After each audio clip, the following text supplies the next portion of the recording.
What we got? Next question is, do you lease or own? And I can actually answer that. All right, question. let's hear it.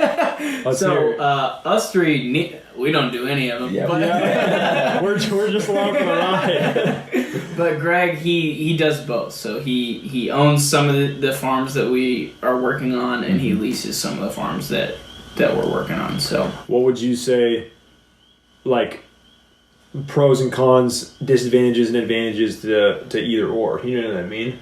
Yeah, pros, like, to leasing is, I mean, it's economical. Like, you don't have to make payments on it.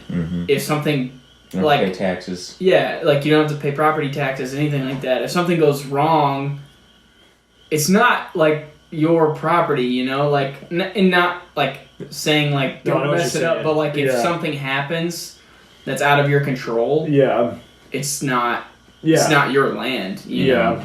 Yep.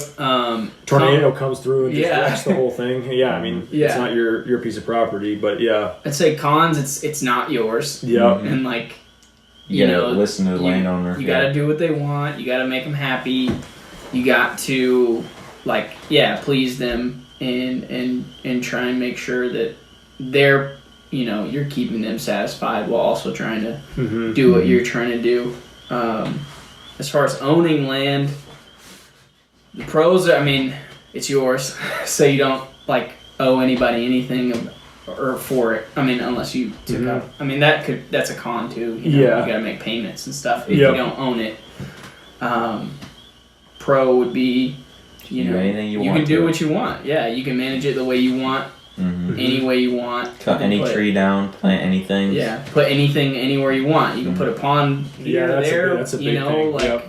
Infrastructure, you can invest in infrastructure setup because you know it's yours. Yeah. Like, to me, the biggest drawback of leasing, despite the fact that it's incredible, it allows you to gain access to large acreage without a lot of money. One of the biggest drawbacks to me is the fact that it's a tenuous agreement, even in best case scenario. Like, even in like a Greg scenario with, like, a lifetime lease scenario, that's probably the best case scenario you possibly could get with a lease, which is essentially like you're owning it.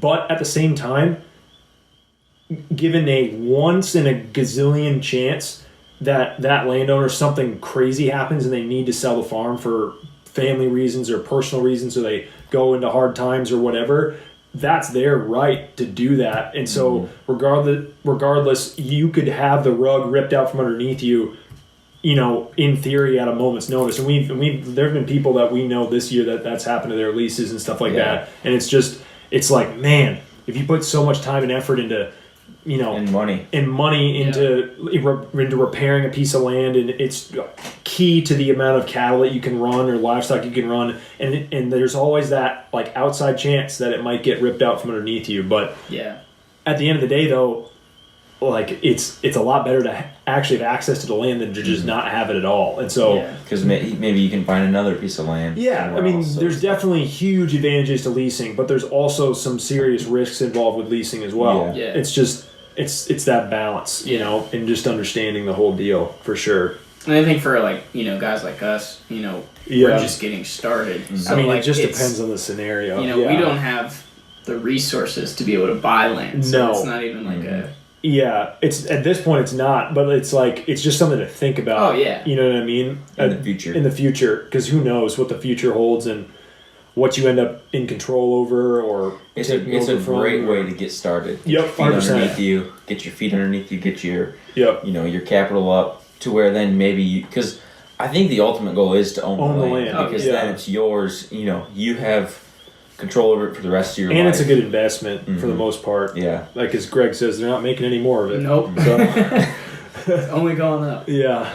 But anyway, it's a good topic. I mean, Greg's made a really good living and a name and a legacy off of leasing land. And so, you know, it works. We live it every day. It definitely works. Yeah. It's just, you know, there's advantages and disadvantages to everything. Like, there are certain scenarios where it's like, man, I wish we owned that so that we could trench a water line and not have to worry about it. You know what I mean? Or spend a bunch of money, you know, clearing a ton of woods or whatever. You know what I mean? But you don't want to do it because you don't necessarily know if the landowner... Got it in 10 years. If you have it in 10 years, exactly. So... Yeah.